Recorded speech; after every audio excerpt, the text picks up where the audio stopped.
1986. The International Year of Peace.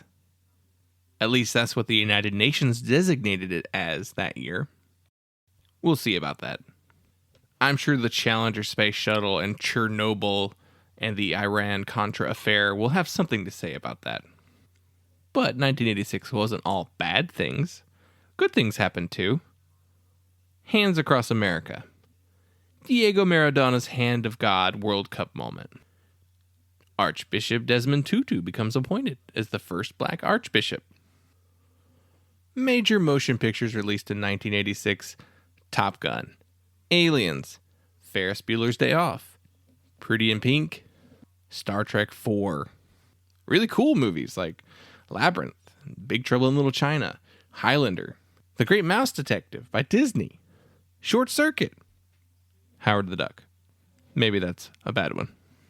Born in 1986, Lady Gaga, Amanda Bynes, Robert Pattinson, Megan Fox, the Olsen twins, Lindsay Lohan, Usain Bolt, and Drake. A lot of child actors born in 1986. Weird. And October 21st, 1986, I, Justin Allen Hinsley, was born. Which brings me to the premise of this show.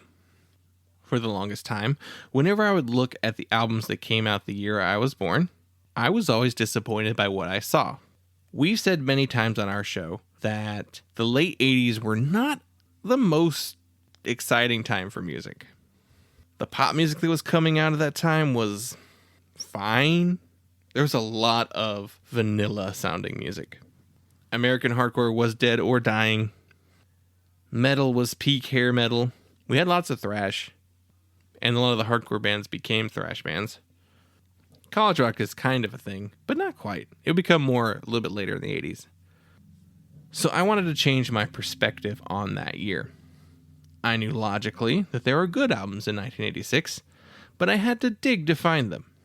It dawned on me, I should do a deep dive on that year one day. And listen to literally anything that sparks a iota of interest in me. In years past, I've done this. Like, I would try and check out stuff from 86. I would hit some of the big stuff, and I'd go, meh, that's cool, meh. But I really, really wanted to do a serious dive on 1986. I've done this for other years in the past. My most successful attempt was my exploration of the year 1990 that I wrote about in an old blog that Dylan and I used to write for regularly. I loved doing that, and I'd wanted to do it again, but it's just a very time-consuming project. And I was thinking about doing that format again, except in podcast format. And that's why I chose 1986. And I was thinking, well, what year should I do? What year should I do? And I was like, let's solve 1986. Let's find what the best albums of 1986 really are. So that's what this is. Welcome to Dance of Days, a 1986 retrospective.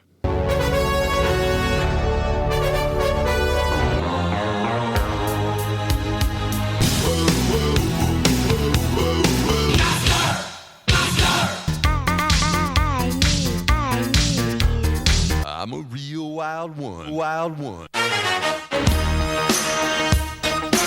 Josie's on a vacation far away.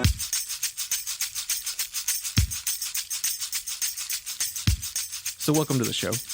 I'm Justin, as I said before. And you may be wondering, how's this going to work? There's a lot of records in 1986. There are a ton. So I'm glad you asked, hypothetical person. Obviously, I won't be able to do the entire year today. That'd be silly.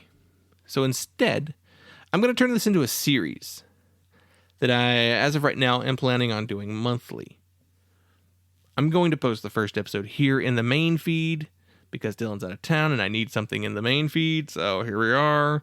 But I was going to do this anyway, so you can follow along with the rest of the story if you enjoyed this experience of digging into 86. If you head over to our Patreon, which is patreon.com/punklottopod, $1, you get access to all of our bonus audio. My plan is every month I will pick 5 albums that I enjoyed the most out of my listening from 1986, and I'll talk about them. As of right now, at this recording, I've listened to 28 albums from 1986. I'm only talking about 5 today. There's other good stuff there. I might talk about them later, but as of right now, I wanted to pick the most exciting ones. But I also may not talk about every single thing I listened to from 86. I may bring some of these up on future episodes. I might bring them up on I'm Listening bonus audio on our Patreon. I might decide to just tell you what they were. We'll see. We'll see what I come up with next month, but we'll figure that out later.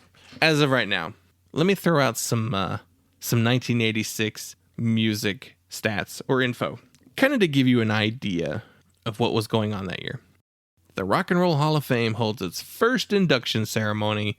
They indicted Chuck Berry, James Brown, Little Richard, and Elvis, as well as others. You see, Elvis Presley wasn't a star. He was a damn galaxy. Look at that picture up there. So we're doing the nostalgia thing. We're like, oh, okay, here's some old artists. Let's throw them in here all at once. Cool, whatever.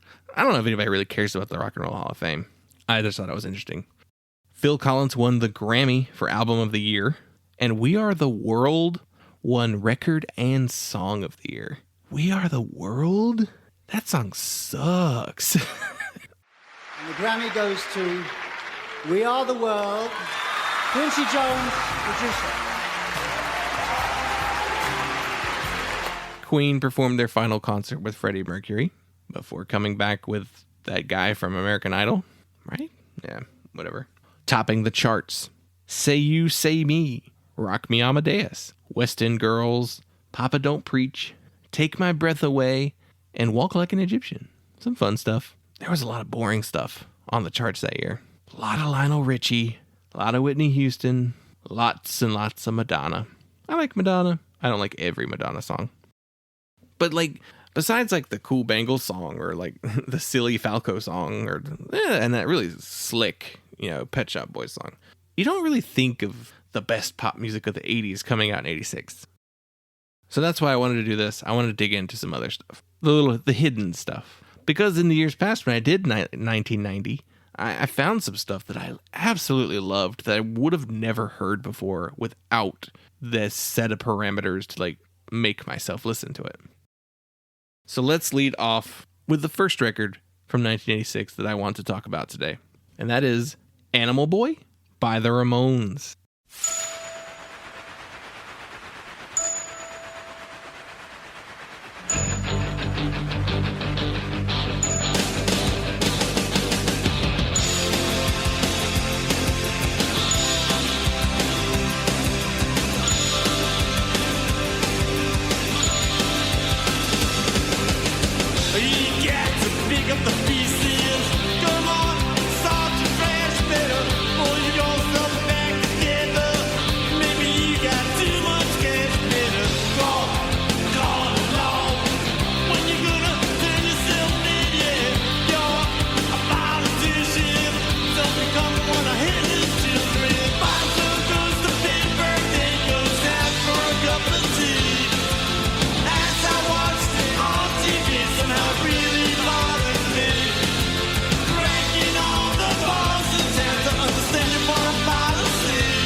Let's get those stats out there. The Ramones were from Forest Hills, Queens in New York City. This was released May 19th, 1986 on Sire Records. This is the Ramones' 9th studio album. The personnel on this record is Joey, Johnny, Dee Dee, and Richie Ramone. Some fun facts about this record. Due to interband conflict, Joey and Johnny write and perform less on this album than they typically did. So this left Dee Dee carrying most of the weight of writing this album. This album features a song written by Richie Ramone, who is the first drummer in the Ramones to write a song since Tommy Ramone left. If you look at the writing breakdown on the record, Johnny only writes one song on the A side. It's the title track, Animal Boy. Joey doesn't write any songs on the A side. Dee Dee and Richie write the most. And Richie's contribution to this album is the opening track, Somebody Put Something in My Drink, which is one of the most unique singles in their discography. It sounds so different from most of the other Ramones singles. It's weirdly heavy. It has some odd effects and sounds on it that's just not very Ramones. And one of the most well-known Ramones songs from this album. Funnily enough, it was inspired by a true story where someone laced Richie's drink with LSD. So, kind of funny. The album was produced by Jean Bouvier, who previously played in Little Steven's band, Little Steven of the E Street Band with Bruce Springsteen. But he also produced albums by the Plasmatics. And before this, he had written songs for Kiss on their records Animalize and Asylum. Not a great era of Kiss. Bad Kiss record. That makes me think, was there a Kiss record in 1986? There was not. No Kiss in 86. Maybe there's an EP or something. We'll see. This record features the song She Belongs to Me, which was written by Dee Dee and Jean Bouvier. Beauvoir? I'm not sure how you say this guy's last name. Beauvoir. It's French. So this song is a very synth-heavy ballad, and it's really one of the best songs on the album. It's a really good song. It's cool. If you've never heard it, check it out. I'd say it's probably one of the standouts. Though I would say that this record's lasting historical significance is the track Bonzo Goes to Bitburg, My Brain is Hanging Upside Down. It was released as a single the year before and was placed on this record as just sort of this is the album that song will be on, because, the Ramones are a US band. They're not like a UK band who just releases singles and never puts them on records. They were like, okay, let's put this out. Let's put it on the album. It's a good song. It's a classic. It's so good. The song is about the controversy of Ronald Reagan going to Germany and visiting a cemetery where numerous SS soldiers were buried. Needless to say, fuck Ronald Reagan. I mean, that guy, God, the worst. And the reason why politics are the way they are today. Anyway, Joey, a Jewish man, was upset by this. But Johnny, a staunch Republican and strong Reagan supporter, was not happy with this. So, the single was originally titled Bonzo Goes to Bitburg. Johnny made them add My Brain is Hanging Upside Down as in the parentheses. I don't know why he thought that was going to do. I don't know. So this song, like I said, it's a classic in their discography. Like one of their most well-known tracks that's not from the first 4 or 5 albums.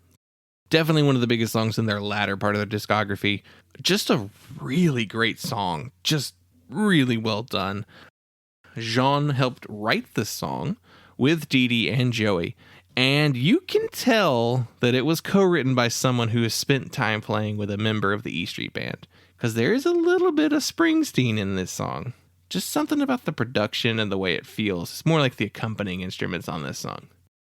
Other singles on the album were Crummy Stuff, which is a fast-paced rocker, but not very standout. And the record closes with the 4th and final track, Something to Believe In, which is another synth-heavy track featuring some chimey sounding keys. It's one of those anthemic tracks that Dee Dee would write on the back half of the Ramones catalog. It's kind of like the stereotypical Dee Dee song from this era. Later in life, Johnny would complain that this album's guitar parts don't really sound like him, but of course not. He didn't write anything. There's only a couple songs he wrote. He played on them, but he didn't write them, so of course they're not going to sound like yours, Johnny. You were being a jerk. And then Joey, was fighting too, So while Animal Boy is not my favorite Ramones record, it does features some really fun songs. I am a strong believer in every Ramones record having good music on it. There's no bad... Okay. There's not a record that doesn't have a great song on it. Maybe Acid Eaters. We'll see. And yes, it was released during one of their more disharmonic periods of their career where they were not getting along here. There's a lot to enjoy. Dee Dee is a great songwriter. Johnny's a great songwriter. Jean, Joey, they're all great songwriters, so you're gonna get good stuff on here. One thing I want to sort of take a look at while doing this series is consider where the artists were in their career. Like I said before, this is the 9th Ramones album. We're deep, but they would go into the 90s, so like there's a lot more Ramones to come still. Not very much iconic, though. So you'd almost call this a band kind of on their way out, though their final record, Adios Amigos, is one of my favorite Ramones records. They would go on to release another record in 1987, Halfway to Sanity, and there's good stuff on there too. I mean, that one's got I Want to Live and Garden of Serenity, so good stuff. Brain Drain in 89, Mondo Bizarro in 92, Acid Eaters in 93. That's supposed to be the bad one. On Adios Amigos.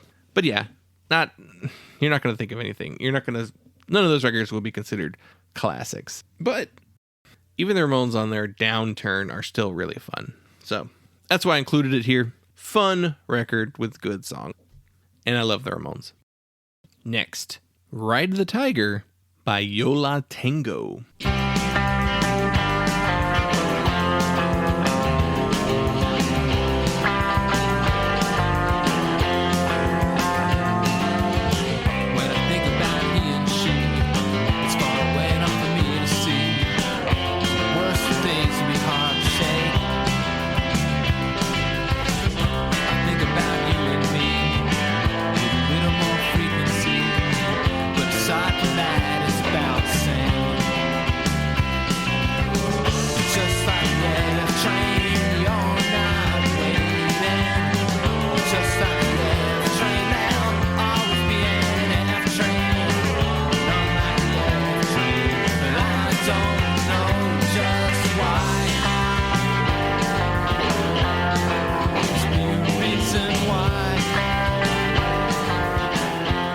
Stats time. Yo La Tengo formed in Hoboken, New Jersey in 1984. This album was released January 1986 on Coyote Records. This is the band's debut record. The personnel on this record is Ira Kaplan on vocals and guitar, Georgia Hubley on drums, Dave Schramm on guitar, and Mike Lewis on bass. And this album was produced by Clint Conley, who played bass in Mission of Burma. He also contributes bass to 3 tracks on the album. Previous bass player Dave Rick also lends his skills to 2 songs on this album. So there's 3 bass players on this album. Didn't know much about Coyote Records. It's also the home of the Feelies, who released their album The Good Earth in 1986, which maybe I'll get to on this show one day. Coyote was an imprint of Twin Tone Records, which is the Minneapolis label, and home of The Replacements and Soul Asylum. So, noteworthy label here for featuring those bands, and Yo La Tengo as well. So, with this show, I'm not going to be limited to only punk music. I'm going to start from a punk angle mainly, and then I'll spin off from there, and I'll hit other stuff. But eventually, I'll do hip hop and country and metal and pop, and I'm digging deep in '86. So my knowledge of Yo La Tengo is very limited. I know they're an important indie band. I know that Dylan likes them. I also know that they change their styles occasionally, and not all Yo La Tengo records sound the same. I could be wrong about that part, so who knows? But at least that's my perception of them. So for some reason, I had them filed as a slow band in my brain. So I was really surprised that when I listened to Ride the Tiger for the first time, how high energy this record was. This is like a straight-on alt country record. They beat Uncle Tupelo by a full 4 years as far as records. And it sounds very similar to what Uncle Tupelo would put out later. The album kicks off with the brilliant Cone of Silence, which then is followed by Big Sky, a song that I know for a fact I had heard before listening to this album, though I couldn't place where. I'm also not sure if it's the Kinks version of the song that I heard or the Yo La Tengo version of the song I heard. All I knew is that sounded familiar to me. With the Mission of Burma connection, you can hear that sound pretty heavily on this record, especially the song The Evil That Men Do, very wiry sounding song. I think that Mission of Burma influence and connection is why this gets a kind of punk subgenre tag. I'd still call the record mostly alt country. Guitarist Dave Schramm sings 2 tracks here, The Way Some People Die and 5 Years. These are some of the highlights of the album. Weirdly, the only 2 songs that Dave sings, and then the album closes with a cover of Pete Seeger's Living in the Country. So Dave Schramm and Mike Lewis would leave after this record, and it makes me wonder how drastically different their sound changes on the next album, because Dave was the lead guitar player. He would go on to start a band called the Shrams. He would release a number of albums, then would come back like 20 years later on Yo La Tengo's 2015 album, Stuff Like That There. Yo La Tengo would later go on to release 16 full-length studio albums and become legendary indie rock artists, incorporate many different styles of music into their sound. And I am very intrigued by this band and want to pay more attention to their discography.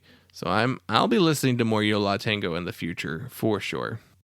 Up next, Brotherhood by New Order.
Swinging back to punk and punk-adjacent music, New Order are the legendary English group formed from the ashes of the even more legendary Joy Division. Released September 29th, 1986 on Factory Records, this is the band's 4th studio album. The personnel on this record is Bernard Sumner, lead vocals and guitar, Stephen Morris on drums, Gillian Gilbert on keys, and Peter Hook on bass, and basically everyone else contributes synths in some way on this record. The band produced this album by themselves, so we previously covered New Order on the show with our episode on the album Low Life with Jonathan Ford of Unwed Sailor. I was already familiar with New Order before I got on this journey. I'd heard Brotherhood before. This was a record that I was already familiar with. Definitely part of their classic era. What I found interesting about this record is the band took this unique approach when laying the album out. So one half of the record is a more guitar-centric post-punk album, and that's mostly the A side of the album. The B side is a mostly electronic side of the record. So it's a kind of weird division of styles on the album. Stephen Morris has retrospectively said that this approach didn't quite work. The record starts off with the song Paradise, which is a pretty straightforward song for them. Like, it doesn't waste a lot of time. It gets to the point. It's a strong song, but track 2, Weirdo, there's where it is. That song has a massive hook, and it's one of the brighter and more upbeat songs on the record. Then we have As It Was, When It Was, which opens with an acoustic guitar, which, kind of a rare instrument on a New Order record if you think about it. They are electronic music pioneers, after all. A-side, great collection of strong post-punk tunes. But, to me, the star is the B-side. The B-side is electronic. The B-side has the breakthrough hit, Bizarre Love Triangle. This is the song that gave New Order their first major success in the US and Australia. They were already big names in the UK, thanks to Blue Monday. But Bizarre Love Triangle being featured in a soundtrack is probably the reason why they had such a hit here in the States. And that song's amazing. The synth bum bum, the shimmery dancey keys, the fake symphonic leads that go into a beautiful chorus, and then they dance away into the second verse. legendary song. One of the best New Order songs, period. Angel Dust is a unique song that throws a lot of different elements at the wall to see what clicks. I love the kind of clanky pluck or strum or whatever. It sounds like open piano strings being strummed. I don't know what you would call that. And the album ends with the calm, Every Little Counts, though the reissue includes the single State of the Nation. This is for mainly US audiences and CD releases. I think the decision to sequence the album as disco side and rock side works. Steve Morris said it doesn't work, but I'm a fan, though it does kind of make for a lopsided listening experience because I like the B-side better. So logically, it probably would have made more sense to balance it out, but whatever. I think it works. In 1986, we're kind of in the middle of New Order's rise. So they're technically still an active band. They still put out new music. They tour. And this is their 4th record. And they would go on to release, 6 more full lengths over the 80s and 90s and 2000s and beyond. So I don't know. It's an interesting point. I would say we're probably, the next record might be peak New Order as far as popularity, but who knows? They go on forever and they put out a lot of great more records and they get discovered in the States more by people. So yeah, it's an interesting point in their career. Kind of dead in the middle of it. It's very fun. Well, but not really the middle because they are still active. I don't know. But we're in the middle of their discography. We'll say it like that. But exciting stuff. Very cool stuff. Okay, let's get rocking with Candy Apple Gray by Hüsker Dü.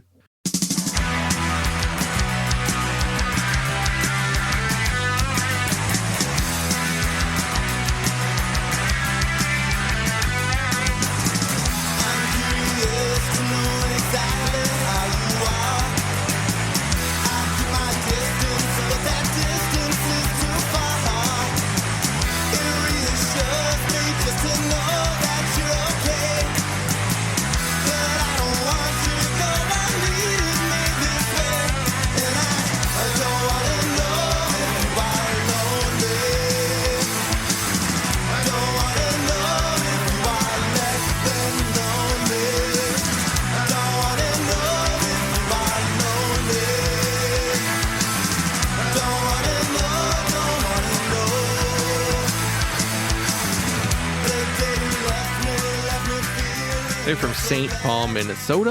They formed in 1979. This album was released on March 17th, 1986 on Warner Brothers Records.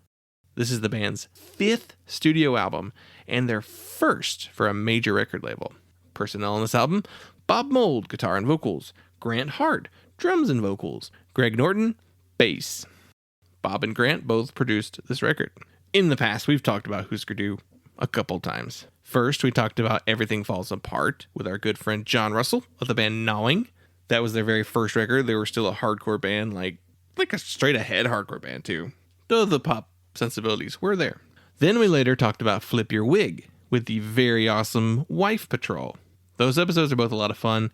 I normally don't tell people to go back and listen to old episodes, but I like those episodes quite a bit, so they're worth listening to. Especially just to hear Wife Patrol and Gnawing. But on that Flip Your Wig episode, we talked about how Hüsker Dü had signed with Warner, but decided to let SST release that record out of an appreciation for all they had done for them leading up to that moment. I wonder if they regret that decision now, considering Greg Ginn famously didn't pay anyone. I think Hüsker Dü had to sue to get their records back, but in the moment, it seemed like the cool punk thing to do. And when I think about this record being on a major label, I'm amazed. The album starts off with the song Crystal, which is Bob just yelling. It is so obvious that the band was like, no, we're going to play this song Crystal. This is a statement. We're on a major label, yes, but we're not going to change. We're not going to be any different. This is still the Hüsker Dü that everyone knew and loved, which is a smart move, and they don't really change. Hüsker Dü had already proven that they weren't all just hardcore anymore. They already had tons of super catchy melodic tunes, very pop-centric, on all sorts of records they've already released. Track 2 is no exception on here. It is the incredible Don't Wanna Know If You Are Lonely. It is a Grant Hart song, and one of the greatest Hüsker Dü songs of all time. Bob's guitar work on here is incredible, and I love the little guitar melody that runs on the verses. Top tier do song. I don't know for sure. Brilliant Bob song, really catchy, really fun. Sorry Somehow is another Grant song, and it's stunning. I'm a strong proponent of Grant songs might be the best Hüsker Dü songs. I love Bob songs too, of course. I adore his recorded output, but there's like a spark to Grant's songs. Funnily enough, I think I like Bob's solo songs better than his Hüsker Dü songs. I don't know. I'd have to chart it out and everything, but I do also think it's quite telling that the 2 singles from this record were both Grant songs. Even the label's like, yeah, these are the pop songs. So a lot of people credit this album with being the final transition from being a punk band to a more traditional alternative rock or the beginnings of college rock. I kind of disagree with that statement because this album's still punk as fuck. But also alternative rock wouldn't exist without punk, so I guess it makes sense. Flip Your Wig doesn't sound that different though from this record. Even Zen Arcade. I just think those albums just had a couple more heavier songs. There is a 1-2 punch of acoustic songs, Too Far Down and Hardly Getting Over It. Brilliant decision to put them back to back on the album. Funnily enough, I think these are kind of the template for Bob's first solo record in a few years. This album got the band on the Billboard 200 chart at number 140. This album had radio play, and I try to imagine being a teenager in 1986 instead of a literal infant. In fact, I wasn't even born yet when the record came out. But I just imagine hearing Hüsker Dü on the radio for the first time, and they would have become my favorite band. Like, there's no question. They're so special and so different. My initial thought was, why did Warner sign this band, though? Like, you can't expect them to sell that many records. Hüsker Dü's not that kind of band. And history has really proven that, especially going into the 90s with the wave of alternative and punk bands getting signed to majors. And though supposedly Warner gave the band complete creative control because they didn't expect to sell a lot of records. So they thought signing Hüsker Dü was a cred move. It was a move that they said, like, Hüsker Dü, cult band, they have a really cool young following. Let's put their records out. They don't need a lot of money. Hüsker Dü doesn't need a huge budget to record an awesome albums. They produced it themselves, so they didn't have to pay anybody else extra to come in.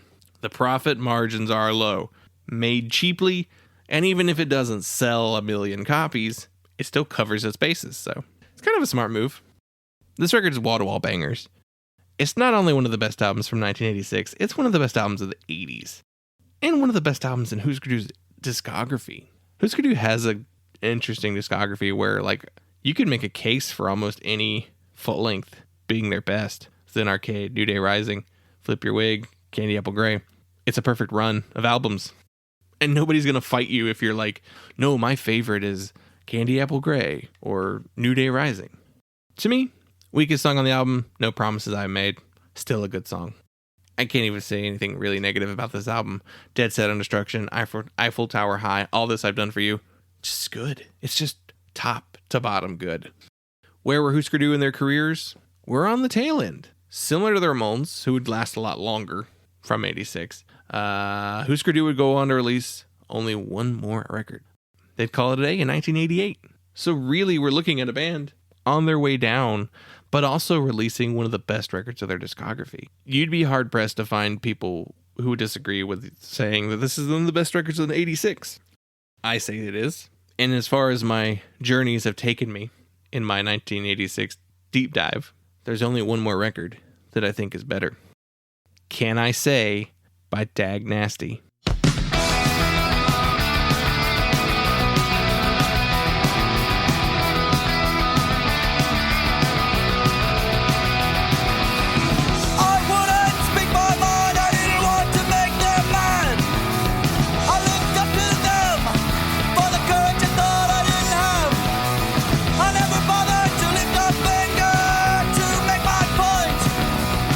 Now I'm spelling it out, and nobody's listening.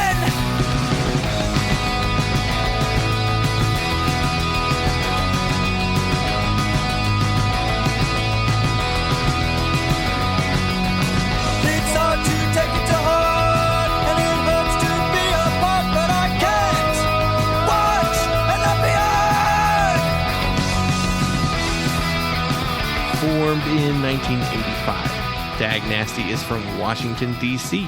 This was released June 1986 on Dischord Records. This is their debut album.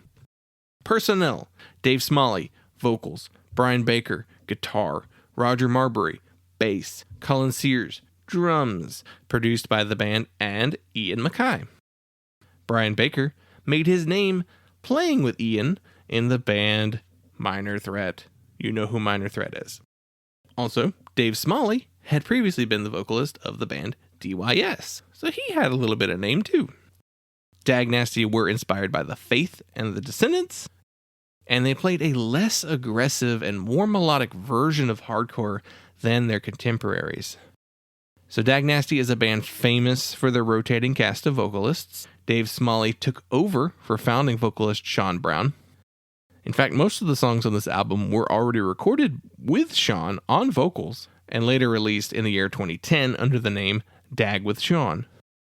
If you are curious about what those songs sounded like, I highly recommend checking it out because it's really cool to hear. Sean is an awesome vocalist in his own right and will later go on to form the band Swizz and as well as many other groups. He's a killer vocalist. He does the songs so well, but Dave does them a little better.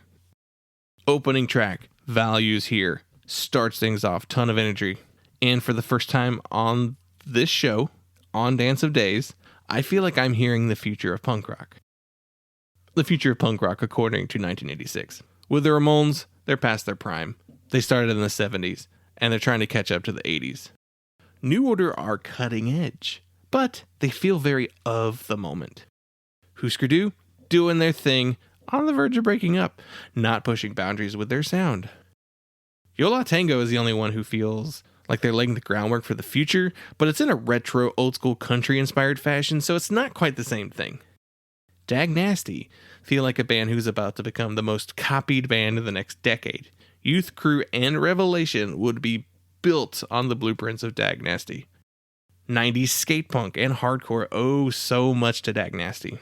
That being said, Dag Nasty's sound today, not quite as, prevalent and as used, but God, they were cutting. They were so ahead of the game. If you had to pick one song on this album to give to someone just to be like, here's what Dag Nasty sounds like, I say give them Circles. This shows a band who can write hooks and be hardcore. In fact, I can't think of a hardcore band that sounded like this until now. I can't think of... The Descendants were always that borderline, kind of a hardcore band, but mostly viewed as the grandfathers of pop punk. They were probably called hardcore in the day. The Misfits were called hardcore in the day. They had hooks. But if you listen to that stuff now, you call it something different. You still call Dag Nasty hardcore. And it's melodic like this. If you take another song out of context, the only other one I really want to hear is the album closer, Never Go Back. It's another really strong track with a good hook. But this is a hard record to just take songs out of and just listen to on their own. This is a record that is meant to be listened to in a single sitting or, drive or round on your rotation. I don't know. You're supposed to listen to this all the way through. They're not all supposed to be taken out of context and separated from the record. While I think you could do that more on Candy Apple Grey, I think there are tracks on that record that stand out on their own better than songs on this album. In context, this record is more important. This record is better as a whole. The energy and the passion felt on these songs is so powerful, and it gets me pumped so much. And when I look at the albums I chose to discuss on today's episode, can I say was kind of the obvious winner? There was no way I was going to choose anyone else before this record. It's the most fun to listen to. You can get the most repeat listens out of this album. It's incredible. It's a legendary album. Of course, nothing gold can stay. Dave Smalley would leave Dag Nasty to attend college at NYU, which continues and starts the trend of Dave Smalley starting bands and leaving them. He would come back to Dag Nasty. He would help release Four on the Floor and the album's Minority of One. Great records, but they don't quite catch the magic. The band would then go on to release Wig Out at Dinko's with their new vocalist, Peter Kortner. But there's just something special about this album. It's the best. It's It rules. Dag rules. But okay, that is it. That's all for this time. Please let me know what you think about this. I had a blast putting these notes together. I've had so much fun listening to this album. I feel like I hit like a stride while we're taking notes on these records. I can't wait to see what I get to talk about next month. I have some ideas. Looking forward to it. Like I said before, I'll probably be posting the rest of these on the Patreon. So head over there to keep up to date. $1 a month. You get all of this audio. You get everything we do over there. Patreon.com/punklottopod. I want to hear your feedback. I want to know what you think of this. Please send me a message, email, voicemail, DM on all the social medias, punklottopod, all of them, punklottopod@gmail.com. Voicemail line 202-688-PUNK. You can text that number if you want. Please, I really would love to hear feedback on this. I want to know what you think. Tell me stuff you didn't like. I want some feedback too. Like, give me constructive feedback. Tell me like, oh, do this, do that. Don't tell me I stink. Or do whatever you want. I can't tell you what to do. So until next time, this has been Dance of Days, a 1986 retrospective.